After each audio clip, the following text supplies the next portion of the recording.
Olá, pessoal, sejam bem-vindos de volta ao nosso curso de aprendizado de máquina.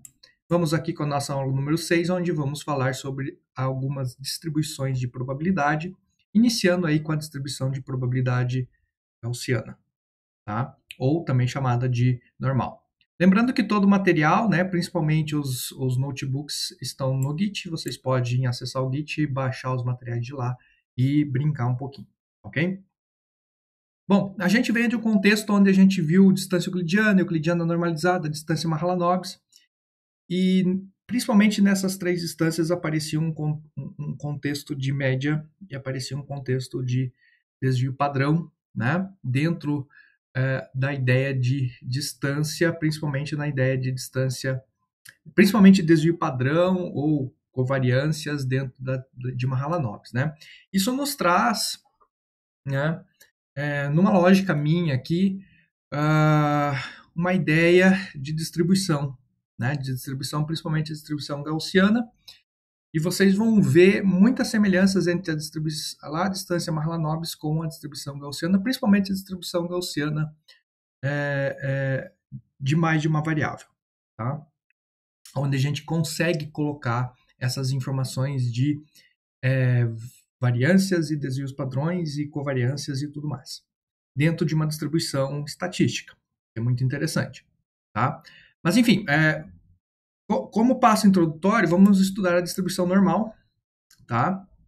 A distribuição normal, ela é um conceito central aqui em estatística, então quem nunca viu estatística ou quem só participou de cursos básicos de estatística, é necessário aprender distribuição normal. Eu já vou adiantar o porquê.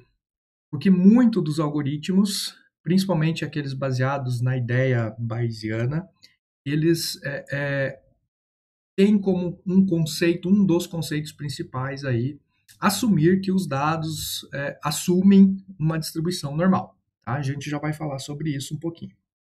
Então, é um conceito que é central aqui em ciência de dados e aprendizado de máquina, justamente por isso, vários dos algoritmos assumem que os dados seguem uma distribuição normal. Isso é muito importante, tá?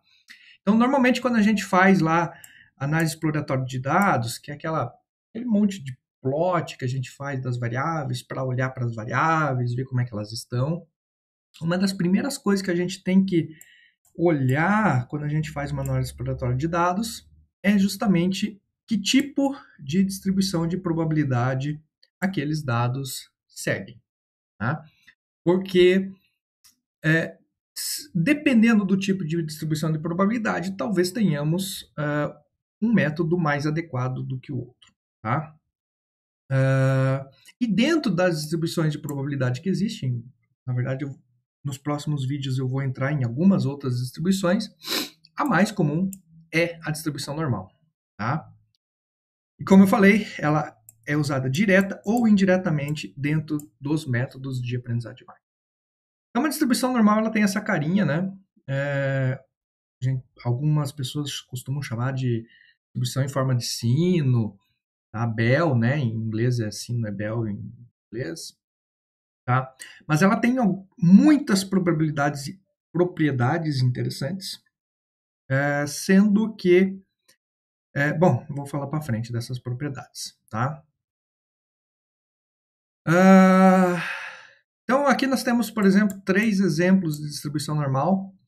Aqui é o peso de nascimento de uma criança, então a gente vê que crianças tendem a nascer aqui na média com 3,2 kg, 3,1 kg, mais ou menos, 3,5 kg, né? Alguns bebês mais leves, alguns bebês mais pesados. Obviamente não temos bebês com 10 quilos e obviamente também não temos pouquíssimos bebês aqui com 500 gramas, 1 quilo e tudo mais, certo? Então, por isso que a gente diz que é uma distribuição normal, né? Porque na média a gente tem muitos bebês nascendo com 3,2 kg e poucos bebês nascendo, né, com prematuros e muitos poucos bebês nascendo aqui com mais de 4 quilos, tá? Isso é só um exemplo de um dado que segue uma distribuição normal. Outro dado que segue a distribuição normal é o coeficiente lá de inteligência, né?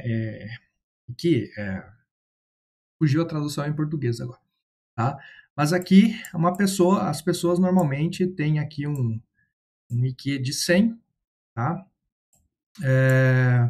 Algumas perto, um pouquinho piores, algumas um pouquinho melhores, mas no geral nós temos muito poucos gênios na humanidade, né, que tem um QI, a tradução, né, um QI maior que 145, mas também, por outro lado, temos muito poucas pessoas que têm um QI muito menor do que 55, né?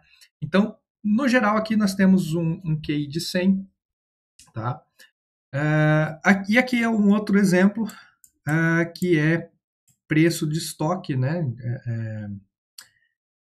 Estoque não, da Bolsa de Valores, desculpa, né? Então, por quanto é a preço a Bolsa de Valores, então algumas coisas lá da Bolsa de Valores também seguem uma distribuição normal. Percebam que a distribuição normal ela é bastante central por causa de uma coisa importante, que é o teorema do limite central. Tá? Provavelmente eu faço uma aula só sobre o teorema do limite central, mas ele basicamente diz que se você fizer várias amostragens dentro, né, das amostras disponíveis, você vai conseguir aqui uma distribuição normal. Tá? Então, essa distribuição normal, na verdade, ela habilita muito dos métodos a simplesmente assumirem que os dados seguem uma distribuição normal. Ok?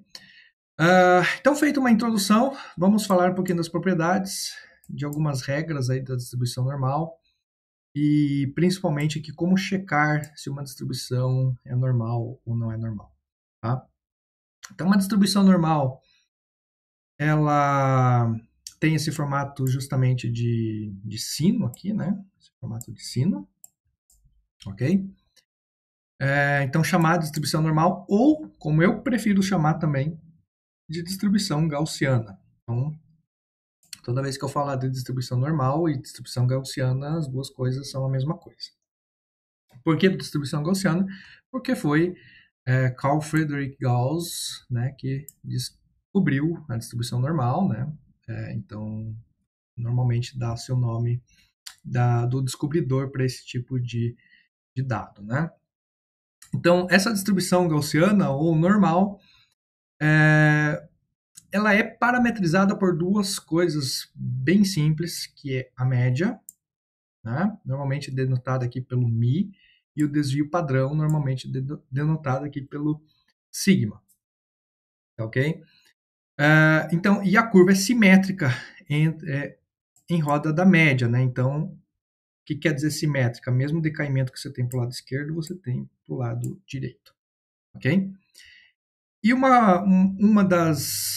a expressão da distribuição normal é essa aqui, tá? Parece ser um pouco complicado no começo, mas aqui essa expressão é muito importante porque ela nos dá a probabilidade de acontecer um determinado evento X, ou de eu conseguir um determinado valor X, dado uma distribuição parametrizada por média e desvio padrão. Tá? Então, por isso que essas leituras de matemática são interessantes, né? Porque, olha só, é a probabilidade de ocorrer X, dado uma distribuição parametrizada por isso aqui.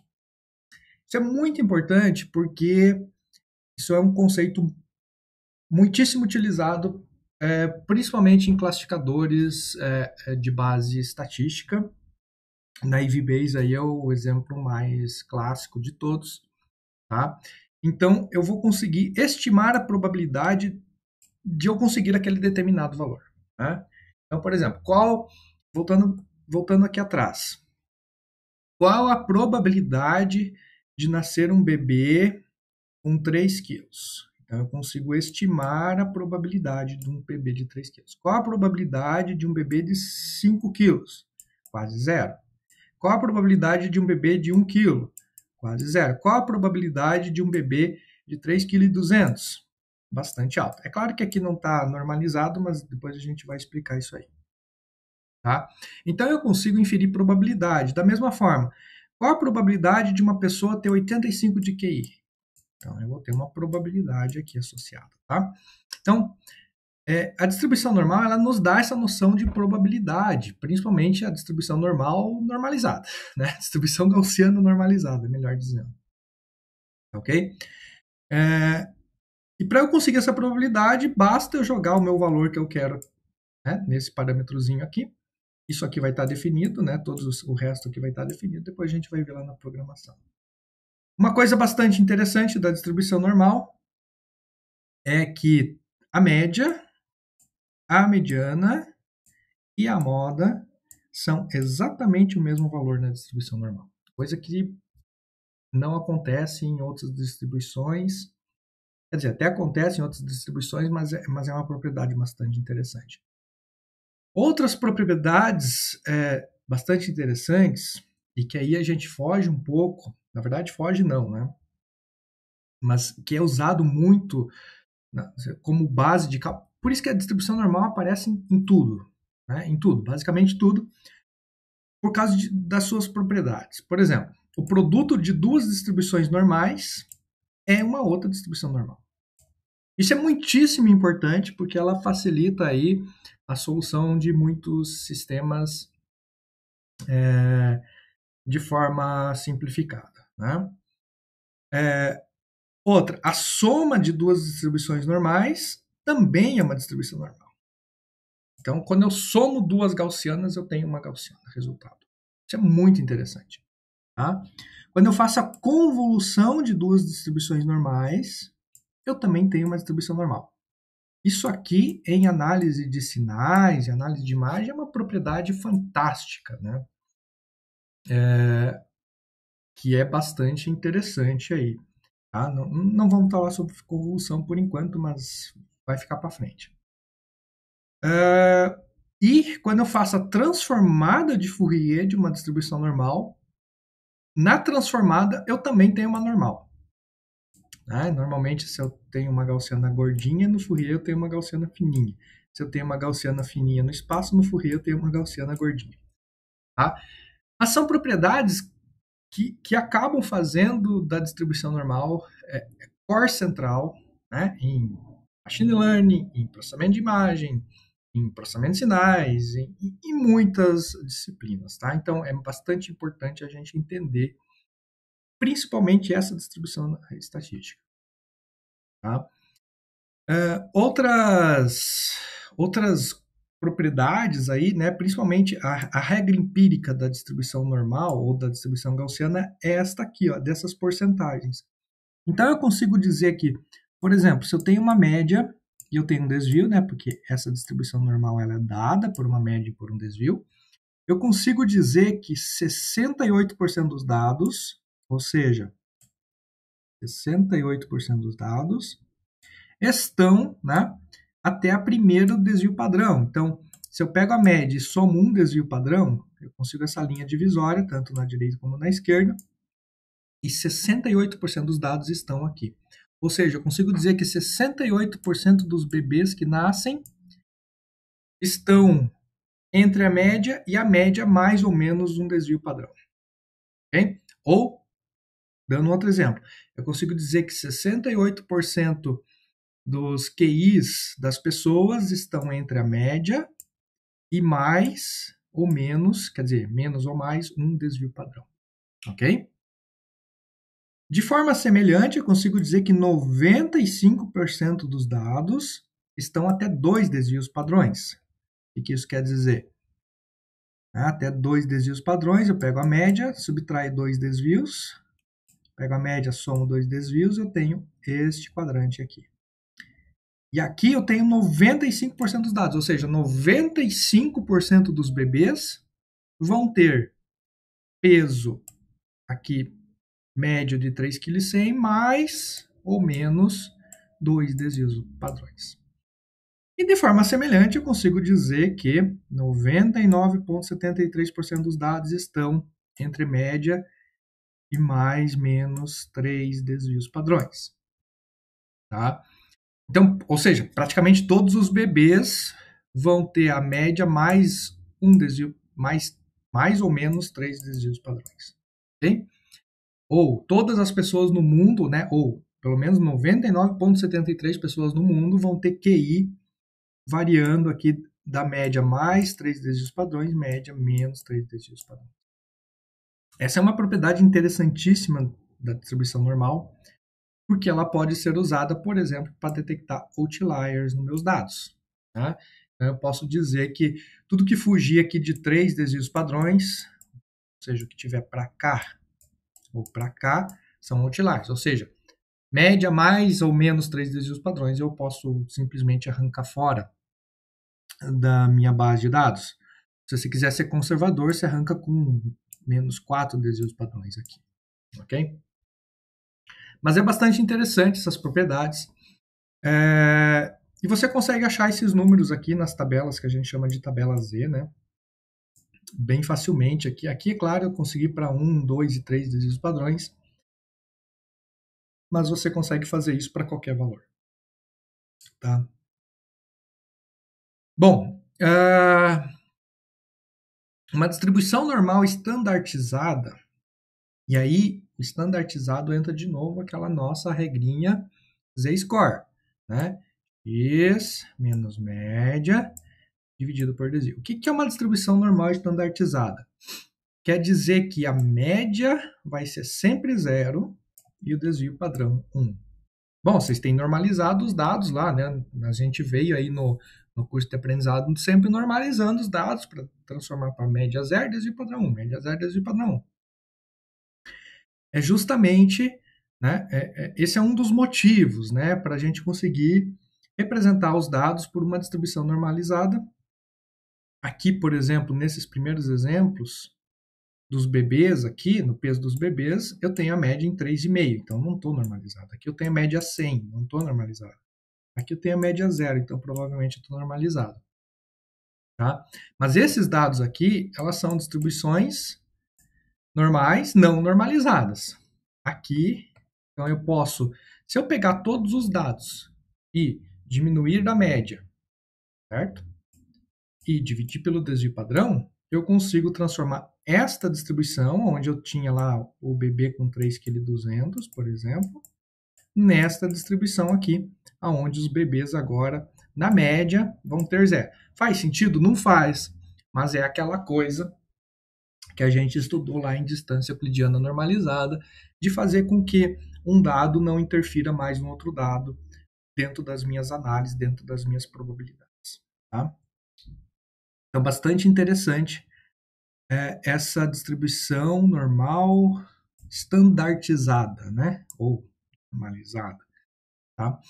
Então, eu vou ter média 0, aqui, transformado em média 0, e o desvio padrão 1 é aquele desvio padrão onde eu vou ter aqui 68% dos dados. Tá? Aquele quadrante onde eu tenho 68% dos dados. Ok? Então, o desvio padrão, na verdade, o que ele implica na distribuição? Né? Ele implica no shape. Se o desvio padrão ele fosse maior, então o shape da minha distribuição seria mais ou menos assim. Tá? Depois eu vou mostrar para vocês implementado, então, para a gente entender melhor. Ok? Então, mas para que serve isso? Para que serve essa estandartização, essa normalização da distribuição normal, ou da distribuição gaussiana? Então, vamos pensar no seguinte exemplo. Né? Vamos supor que a nossa aluna Ross, ela marcou 65 pontos na prova de paleontologia. E a nossa aluna Raquel, ela marcou 80 pontos na prova de design. Qual que é a melhor das duas? Qual das duas alunas é a melhor aluna? Simplesmente olhando para esse dado, eu iria dizer que a Raquel é a melhor aluna, porque afinal de contas ela tirou um 8, enquanto a Ross tirou 65. Mas não é bem assim. Talvez a prova de paleontologia seja muito mais difícil do que a prova de design. Talvez, né? Pode ser que não, pode ser que sim. Mas simplesmente olhando para esses valores puros aqui, eu não consigo dizer nada disso. Ok? Então, eu vou ter que normalizar esses valores. Como assim normalizar esses valores? Pegando média e desvio padrão. Tá? Que é o que a gente precisa de uma distribuição normal. Então, vamos dizer que a prova de paleontologia, os alunos, na média, né, então pega os 40 alunos da sala, na média, eles pontuaram por 60. Na média, 60, e teve um desvio padrão ali das notas, né? Alguns pontuaram mais, alguns pontuaram menos, de 4. Já na prova de Fashion Design, na média, os alunos pontuaram por 79 e, na média, um desvio padrão de 2. Então, você já percebe aqui que a prova de paleontologia tem uma tendência de ter uma nota mais baixa, mas um desvio padrão mais alto. Já a prova de Fashion Design tem uma tendência de ter uma nota um pouquinho mais alta. Uma prova mais fácil, talvez, o professor explicou melhor, não sei. Tá? Mas né, tem esse tipo de bias aqui. Então a gente vai normalizar os dados, porque a gente pega os 65 que a Ross tirou, menos a média, vem aqui do 60, dividido pelo desvio padrão, que é o 4. Isso vai dar 1,25. Aí a gente pega a nota da Raquel, que era 80, menos a média da prova de Fashion Design, 79, dividido pelo desvio padrão, que era 2, que me dá 0,5. Ou seja, qual que é a minha conclusão disso tudo? Minha conclusão é que a Ross pontuou 1,25 acima da média, ok? Acima do zero, enquanto que a Raquel pontuou meio acima da média. Então, por esse dado, eu consigo dizer que a Ross teve um desempenho melhor na prova do que a Raquel, porque ela pontuou 1,25 a mais do que o meu central aqui, que seria o zero. Ok? Então, entenderam essa brincadeira? Então, essa normalização da distribuição gaussiana dos valores, e é isso que a gente acaba fazendo quando a gente normaliza lá por z-score os nossos dados, ela é bastante importante, porque eu consigo... Aqui são coisas incomparáveis, eu não consigo comparar 65 em paleontologia com 80 no fashion design, são coisas totalmente incomparáveis só por esses valores. Quando eu normalizo usando, né, quando eu normalizo usando a informação dos meus dados, que é média e desvio, né, dos meus dois dados, e aí eu consigo então comparar essas duas coisas de forma justa. Ok? Então, de novo, tem a ver com aquela nossa métrica de distância. Por que a gente colocava desvio padrão, a gente colocava covariância dentro das medidas euclidiana e principalmente da Mahalanobis? Para que eu consiga comparar as duas coisas de forma justa, né? Quando eu for fazer medida de distância. Ok? Bom, algumas outras propriedades com a distribuição gaussiana ou a distribuição normal. Então, a distribuição normal é dita ser simétrica, né? Ou seja, a mesma subidinha, mesma descidinha. Tá? A gente tem como se fosse um espelho mesmo, né? Mas isso não é muito comum, né? Os dados que a gente vê tem algumas distribuições que são que a gente chama de skewed. Eu nem sei a tradução para português disso aqui, mas seria mais ou menos esse tipo de distribuição aqui. Você vê que a caudinha dessa normal, né? Na verdade, não é nem mais uma normal, né? É uma distribuição skewed se comparada com uma normal, certo? Numa normal, a média, mediana e moda tem o mesmo valor exato aqui. Tá? Já numa distribuição skewed, a moda é sempre o valor maior, né? Então ela está aqui, a mediana aqui e a média aqui. Por que a média não é mais aqui no centro, né? Porque eu tenho mais valores espalhados aqui no rabinho. Então, quando eu faço a média, esses valores tendem a puxar, a ideia de centro de massa, né? Então, esses valores tendem a puxar a média e puxam muito mais a média do que a mediana. E a moda sempre vai ser o valor máximo. Tá? Então, a gente diz que numa distribuição skewed negativamente, né? A moda é maior que a mediana, que é maior que a média. Da mesma forma, a gente tem uma distribuição skewed positivamente, com o rabinho aqui do lado direito da distribuição. Tá? E aqui a gente diz que a moda é menor que a média e menor que a mediana. Isso é uma forma de verificar, né? Você calcula média, mediana e moda e você consegue verificar automaticamente se a tua distribuição ela é skewed por um lado ou para o outro. Tá? Bastante interessante. Outra forma de... Bom, a gente tem que, na verdade, o que acontece? Quando a gente está olhando para os dados em si, a gente tem que checar, né? Embora às vezes a gente assuma isso, mas sempre é interessante checar se os nossos dados eles seguem uma distribuição normal. Tá? E aí a gente tem várias formas de fazer essa checagem. A primeira forma de fazer essa checagem é plotar o histograma disso. Ok? Eu acho que inclusive tem o código aqui. Então, olha só, até vou importar os códigos. Eu vou fazendo o código e trocando para o slide lá. Estou importando esses dados aqui no CSV, está disponível lá no Git para vocês. Tá? Tem que carregar o CSV aqui, só um pouquinho. Então, carregando os dados aqui, eu posso carregar direto aqui, eu podia abrir, por exemplo, poderia abrir via Google Drive ou qualquer coisa assim, né? Estou carregando masks, deixa eu mudar, colocar na pasta certinha. Então, agora posso carregar o CSV. Então, vocês percebem que o CSV aqui tem, né, as notas de N alunos em matemática, inglês e história. São 3 colunas. Tá? Transformando para NumPy para facilitar as coisas aqui. E aqui eu vou fazer uma série de estatísticas. Deixa eu mostrar as estatísticas aqui. Uma primeira estatística é o histograma. A gente sempre tem que olhar para histograma. O que é histograma? Histograma é quando eu pego todos aqueles dados, separo em intervalos. Nesse caso aqui, eu vou ter 10 intervalos. 1, 2, 3, 4, 5, 6, 7, 8, 9, 10 intervalos. Pode conferir, ó. 1, 2, 3, 4, 5, 6, 7, 9, 10. Então, eu tenho 10 intervalos. Então, eu pego aqueles meus dados, pego o mínimo, pego o máximo, separo em 10 intervalos, e aí eu conto. Né? Quantos alunos tiraram nota entre 60 e 61?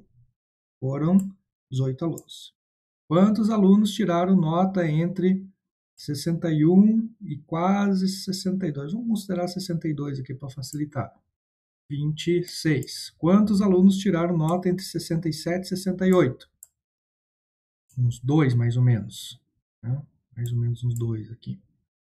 Isso em inglês. Outro exemplo de histograma, né, com as notas de matemática. Quantos alunos tiraram aqui nota por volta de 70? Então, por volta de 70, mais ou menos aqui entre 66 e 70, foram 17 alunos. Quantos alunos tiraram nota aqui entre 51 e 55? 4 alunos. Quantos alunos tiraram nota entre 59 e uns 63? 10 alunos, tá? Então, isso é um histograma, né? Plotar um histograma, tem várias funçõezinhas aí no Python para plotar histograma, que vocês percebem desse histograma. Aqui eu tenho uma distribuição quase normal. Ela não é bem normal, né? Mas tá, sempre que e aí entra a ideia do teorema do limite central. Essa distribuição, se a gente repetisse essa amostragem várias vezes, eu iria conseguir exatamente uma normal. Tá? E aqui eu tenho uma distribuição skewed, né? A gente acabou de ver ali atrás, para a direita, skewed para a esquerda. Tá? Então, com o histograma, a gente consegue ver várias coisas aí dos nossos dados. Tá? Então, sempre plotem histogramas dos seus dados para dar uma analisada, ver como é que estão essas distribuições. Só que o histograma ele vai mudar, né? Aqui eu escolhi 10 bins por histograma, né? Tanto para os 3 gráficos eu escolhi 10 bins. Poderia escolher 20, 100, 1000. E dependendo do número de bins que você escolhe, essa distribuição ela pode ficar um pouquinho estranha. Então, para substituir histograma, uma forma interessante de substituir histograma é pelos plots do tipo KDE, tá? Que é o Kernel Density Estimator. Que daí é como se fosse um histograma contínuo, né? Como se fossem as divisões, os bins fossem infinitos, e aí eu consigo visualizar esse mesmo dado aqui de trás, tá? Esse mesmo dado aqui de trás, desta forma aqui, tá? O que é bastante interessante, porque me dá uma visão um pouco mais real, sem que eu me preocupe quantas bins eu tenho divididos o histograma. Então, isso a gente chama de KDE plots. Não vou ficar explicando aqui cada um dos plots, mas é uma outra forma, né? Então, uma forma de checar a normalidade da distribuição é olhando para os histogramas. Uma segunda forma de checar a normalidade da distribuição é olhando para os KDE plots. Uma terceira forma de de olhar, checar como está essa distribuição, é olhando para os quartis, né? Normalmente a gente usa 4 quartis, Q1, Q2, Q3, Q4, mas você pode usar mais de 4 quartis ou até menos de 4 quartis. Isso nos dá o seguinte, os quartis nos dão esse tipo de, que a gente chama de boxplot, tá? Onde você tem a mediana, que é o segundo quartil. Você tem o quartil 1 e o quartil 3. Então, esse intervalo entre o quartil 1 e o quartil 3 a gente chama de intervalo interquartis, ok? E eles nos representam 50% dos dados. Essa aqui é a informação importante dos quartis.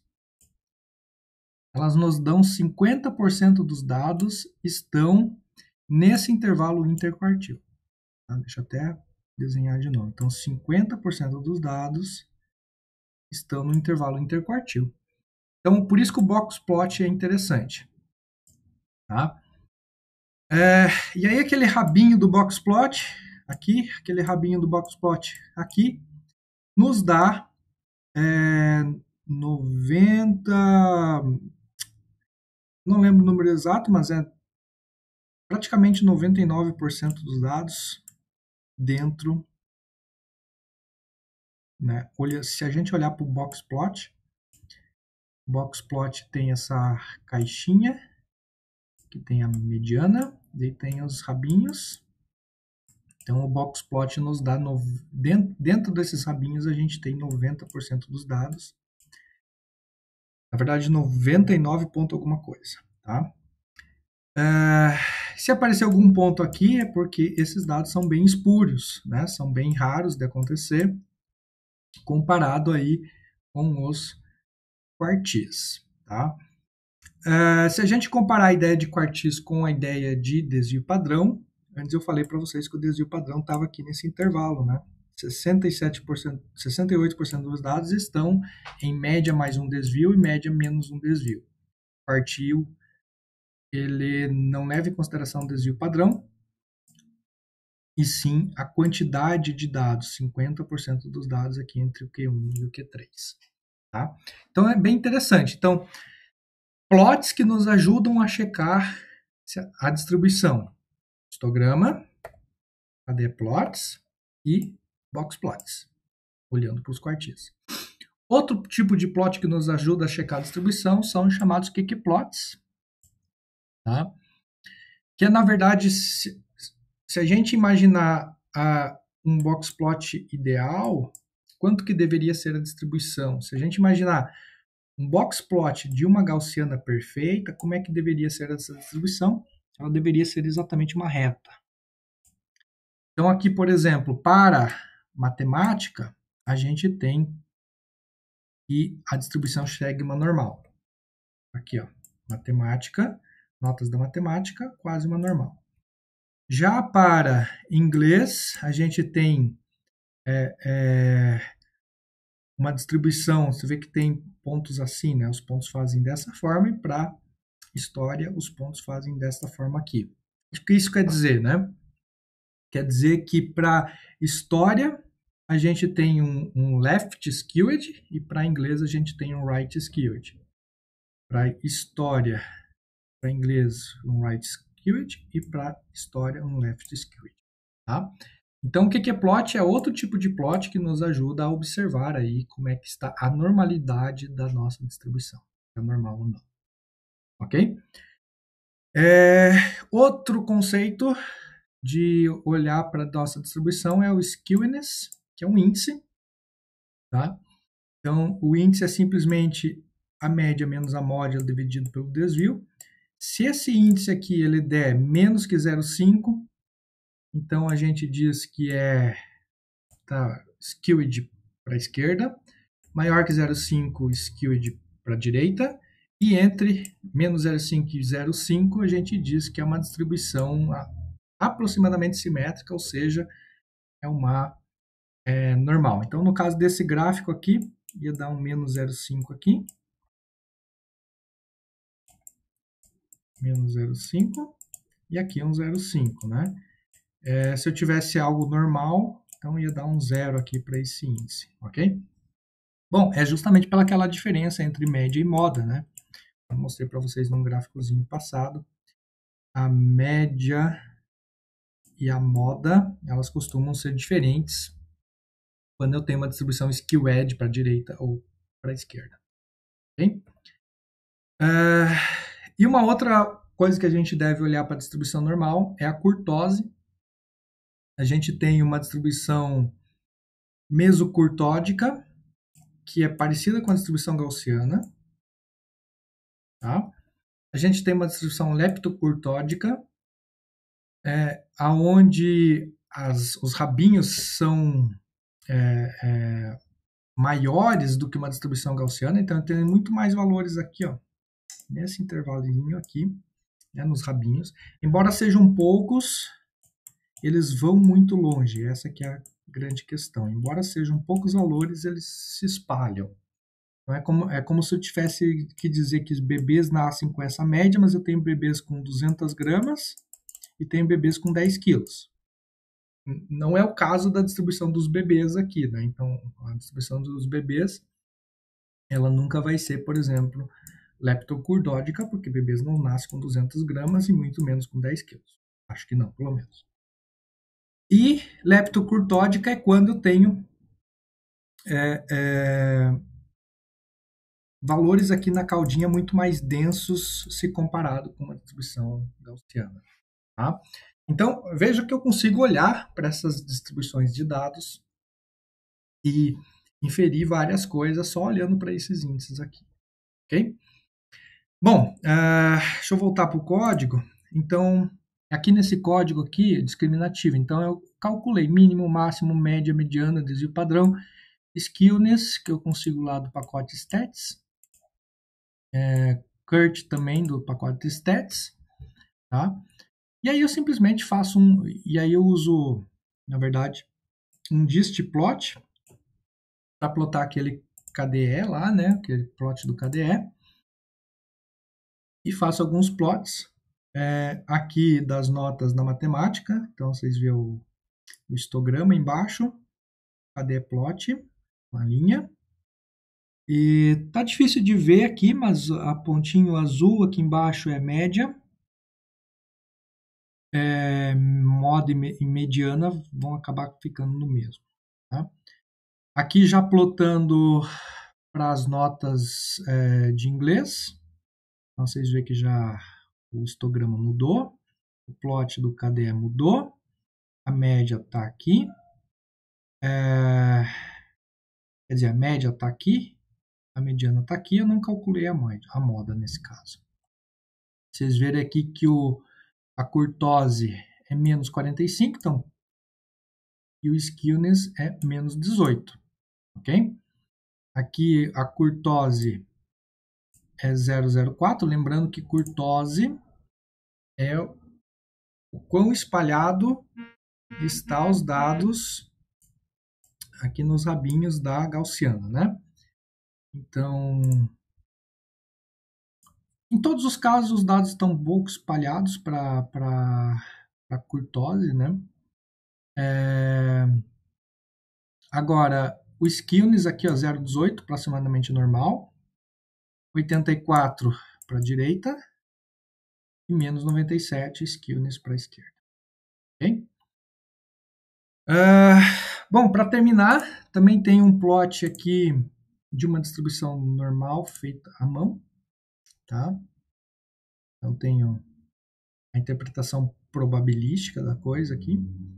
Jogando essa equação na mão, definindo uma normal univariada, né?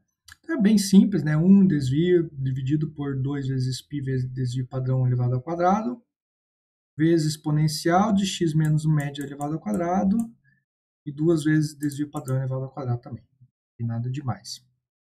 E aí eu consigo plotar essa normal. Então, para média zero, desvio padrão 1, que é quando os dados estão normalizados, né? Tudo média zero, desvio padrão 1, eu tenho esse tipo de comportamento. Esse tipo de normal, né, a normal padronizada, estandartizada, ela nos dá uma noção muito clara de probabilidade. Eu consigo interpretar probabilisticamente aqui diretamente. Qual é a probabilidade de eu obter um zero nesta distribuição aqui? Né? Então é 40%. Mais ou menos aqui, né? Qual é a probabilidade de obter um menos 2? É mais ou menos uns 5%. Qual a probabilidade de obter um 1? A gente vai aqui, mais ou menos 25%. Tá? Então, é essa distribuição normal, quando os dados estão estandartizados, elas nos têm uma interpretação probabilística direta, tá? Dos valores. Isso não impede que eu gere distribuições normais não normalizadas, como é no caso essas aqui de baixo. Então, eu tenho as duas primeiras, o azul e o laranja, centradas em 0, e com desvio padrão de 5 para o laranja, 0,5, então é uma gaussiana muito mais fininha, e um desvio padrão de 2 para o azul, uma gaussiana muito mais espalhadinha. Então, o desvio padrão é o que manda, né, o quanto essa gaussiana vai ser fininha, nesse caso, ou espalhadinha. E aqui, e a média, ela me diz aonde eu estou centrado. Né? No caso aqui do azul, tanto do verde como do vermelho, a média está centrado em 2, aliás, do verde e do vermelho, né?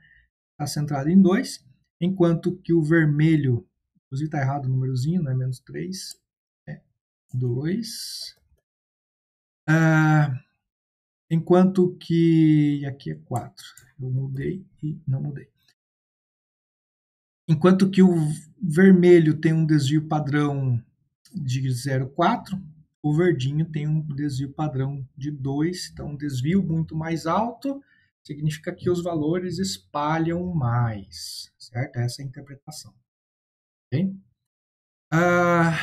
Bom, isso as duas eu fiz com a minha função manual aqui de cima, mas eu também posso usar a função lá do SciPy, né, do pacote de estatística, PDF, que em vez de média e desvio, eu passo localização e escala. Dá na mesma, mas eu vou gerar exatamente os mesmos gráficos com a mesma